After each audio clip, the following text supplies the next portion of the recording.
So let's go on to another myth, and this is a myth I see a lot of, and that is the idea that the AMH level in a person is indicative of one's fertility. And to our knowledge, based on the current evidence so far, that is definitely not true. So let's go back from the beginning. What is AMH? AMH is anti-Müllerian hormone. It is a hormone that is produced by the shell of the egg as it develops. So it's produced by granulosa cells in the follicles. It's produced when the follicles are quite small and stops being produced once a follicle gets to about 15 millimeters. Its role is to keep eggs nice and suppressed and not activated before the body is ready to activate them. And it also has a role in selecting, essentially, out of all the eggs that are woken up that month, the one egg that is going to become mature and ovulate and roll down the fallopian tube. Because it is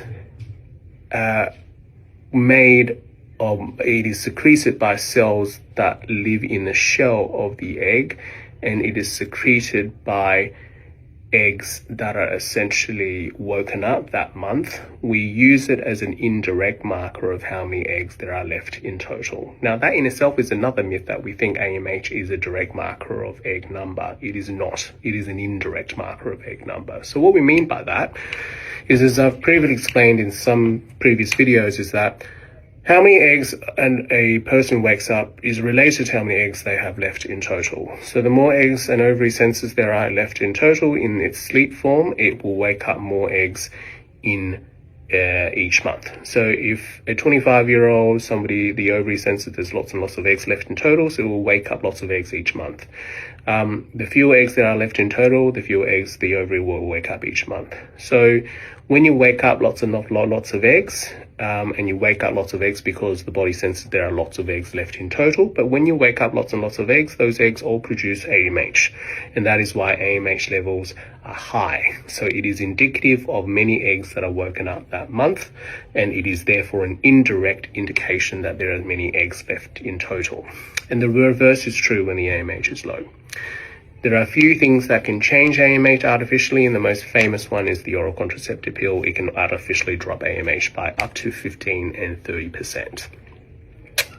So AMH therefore measures how many eggs are directly woken up each month, and indirectly measures how many eggs there are left in total. So it is a marker of ovarian reserve. It is, however, not a marker of the quality of these eggs that are woken up. So the AMH doesn't tell us that the eggs woken up each month are really good and therefore have great ability to conceive and turn into a baby, or whether these eggs are not so good and therefore have a lower chance of turning into a baby.